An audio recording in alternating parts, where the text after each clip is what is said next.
again to Treasury 360 with me, Kojo Arthur. Today we'll be discussing what you should know about investing in bonds. If you have your money locked up in receivership with any of the banks, savings and loans or microfinance institutions, and you're looking for options as to how to invest your money, this topic is very interesting to you. Stay tuned.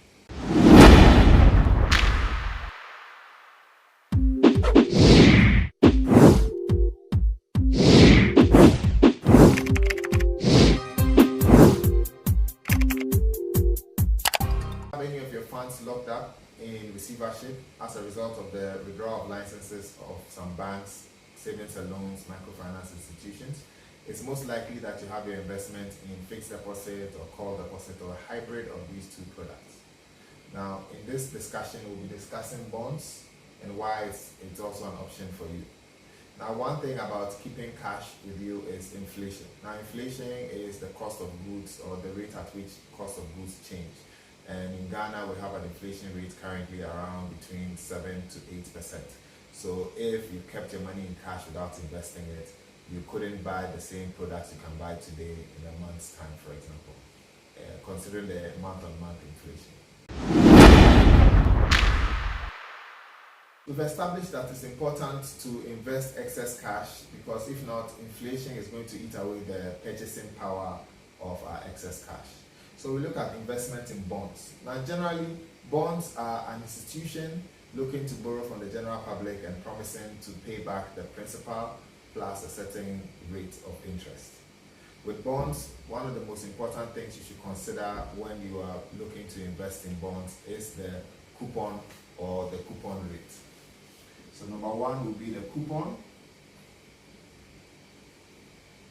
or by extension, the coupon rate.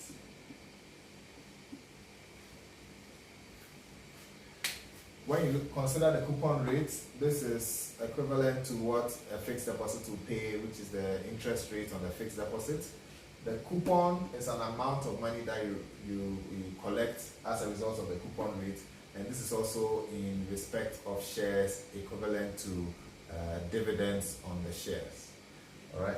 So that's coupon and coupon rate. Now, the coupon rate is expressed per annum. So if you buy a bond that pays 10%, 10% coupon rate per annum, what this means is that in a year, whatever amount that you invested or the nominal value of the bond that you bought. So the nominal value, for example, if it is 100 cedis, you would earn in a year's time 10 cedis more than the 100 cedis. And so for clarification, 10% on 10% coupon rate on a bond of 100 cedis nominal value will pay you in the first 6 months 5 cedis, and in 12 months another 5 cedis, making 10 cedis. So a bond that pays a coupon of 10% per annum will pay the first 6 months 5 cedis, and in 12 months time will pay you another 5 cedis, making 10 cedis. Now, this coupon rate is most important because you consider inflation. Now, if the yearly inflation is 12%, it means that for that year, you will still lose purchasing power of your excess liquidity because your coupon rate is less than the inflation rate. So ideally, your investment should be above the inflation rate. All right. The next thing we'll consider will be the maturity date.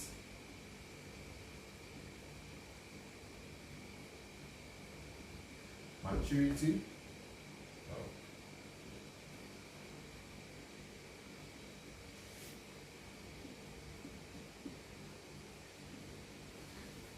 Now, the maturity date, just like in fixed deposit, will be the maturity date of the fixed deposit investment or certificate of deposit that you've made.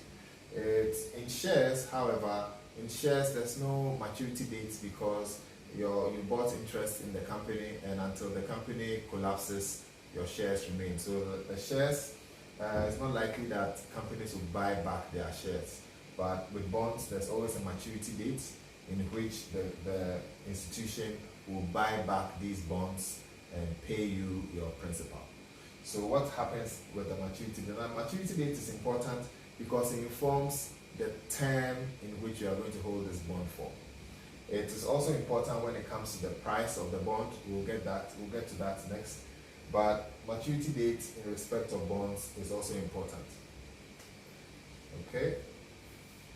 Now we'll move to the next one, number 3, which is the risk. Now there are 2 main types of risk when it comes to investment in bonds. The first one is the risk of default, and the price risk. Now default is, now like I said, with maturity date, the institution that issued the bond says, I will buy back my bond. But the institution will not be able to buy back this bond and give you back your principal or your nominal value if it is it's no longer existing, if it has collapsed. So the risk of default is the risk of the company that issued the bonds not living long enough to pay back for the nominal value. Okay, so with government, we now consider government as 0 risk, almost no risk at all, because the government has the ability to print its currency to pay its debt. And so when you move into the realms of the corporate world, then default risk becomes important. There are several agencies internationally who rate institutions as per the bonds that they issue. And so investment grade bonds will be triple B, for example. Triple B bonds are rated as investment. The lowest investment rate bond will be triple B. There's triple A as well. And so that bandwidth represents companies that you can invest in their bonds and not worry too much about default risk. Now we look at price risk. Now the nominal value of a bond, in this example, we use a nominal value of 100 cedis, which earned 5 cedis as per the coupon rate of 10% in the first 6 months, and another 5 cedis in the following 6 months to make 10%, 10 cedis. Now, the nominal value is, it can't change. It is how much of the bonds that will be redeemed upon maturity. However, the price of this nominal value can change. So if you are not looking to hold the bond all the way to the maturity date where the nominal value will be returned to you, you want to consider the risk of the price changing. Now the price of the nominal value can go up to 102, where the nominal value is 100, but the price of it in the market is 102, which means that somebody is willing to pay you 102 cedis for a nominal value of 100. The price of the bond can also drop to about 95, where you are holding a nominal value of 100, but you can get 95 cedis in exchange for this nominal value of 100. So risk in price movement is important. Now you think of the bond as, let's say, a bucket of tomatoes. Now that one bucket of tomatoes will be the same. It doesn't matter who is buying it. This is one bucket of tomatoes.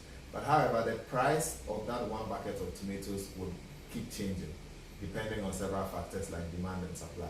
So if the bond is in very high demand, it means that the price of it is going to go up for 105, for example, for that same nominal value of 100. However, if it's not in a lot of demand, it means that the price will drop, which means that somebody is willing to pay you a 95, for example, for 100 nominal value of the bond. So we looked at the coupon, maturity dates, and the risk associated with the bond. We'll now look at one more important aspect, which will be tax. Number 4 will be tax. Now, tax is mainly on corporate bonds. If a corporate issues a bond and you invest as an individual, there are several taxes that come with it. Now, for individuals, there's a 1% tax on coupon. And for institutions that invest in bonds, in corporate bonds, there's a 8% withholding tax on coupons. So this is for individuals and this is for corporates. Now there are some exemptions if you are a financial institution and pension funds and all that. So there are some exemptions to these taxes. And this is important because you don't want your coupon to mature and all of a sudden you are not getting your 5 cedis or your 10 cedis at the end of the year because of tax. So if you are buying a bond, you want to understand the tax laws that apply to that particular bond.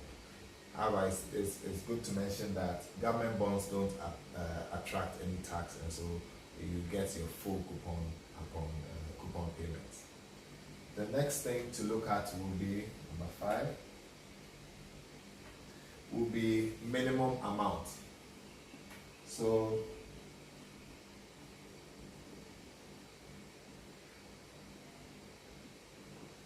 in most bonds, the prospectus, which tells you about the bond, the prospectus will tell you about the bond and its tax and the tax that apply on that bond. The prospectus will tell you about a minimum amount that you can invest. Alright, so it's important to know the minimum amount and the increment. So there's a minimum amount and there may be an incremental amount. So for example, some bonds may say the minimum is 20,000 cedis and in increments of 1,000 cedis. Alright, so you need to note. Alright, so finally we go to how do you buy these bonds and what do you need to be able to buy a bond. Now, how do you buy a bond?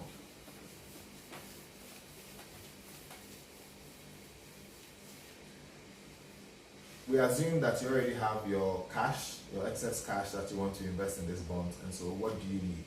Now, you will need to open a CSD, which stands for Central Securities Depository. This is where you need to open a Central Securities Depository account. This is where your bonds will be kept, and you open that through your broker or through a bank. Now, you also need to purchase these bonds from somebody who has already bought these bonds, which are usually banks or other depository participants. Alright, so you can buy a bond. You first open a CSD ID, a CSD account, then you buy your bonds through banks, brokers.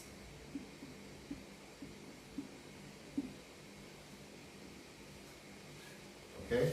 Now, when the banks buy this bond for you, what they will give you will be an advice to show that you have these bonds and it's sitting in this, your Central Securities Depository account. So you need to open a CSD account. So these are the things that you need. First, you need an account, and then you need a bank who is either holding these bonds or can get you access to prices to buy these bonds. So in a nutshell, what protects you and what makes bonds interesting is that when the institution that you bought the bond through collapses, you still have your CSD account which houses the nominal value of your bond. And so your investment is not linked to the survival of the company in which you bought it through, which is either the bank or the brokers. Alright? So you have your investment, and the default of that investment doesn't rest with the bank or the institution you bought the bond through. It rests with the institution that issued the bond. So if you are investing in a government securities or a government bond, for example, your risk of default lies in the government and not through the bank in which you bought it.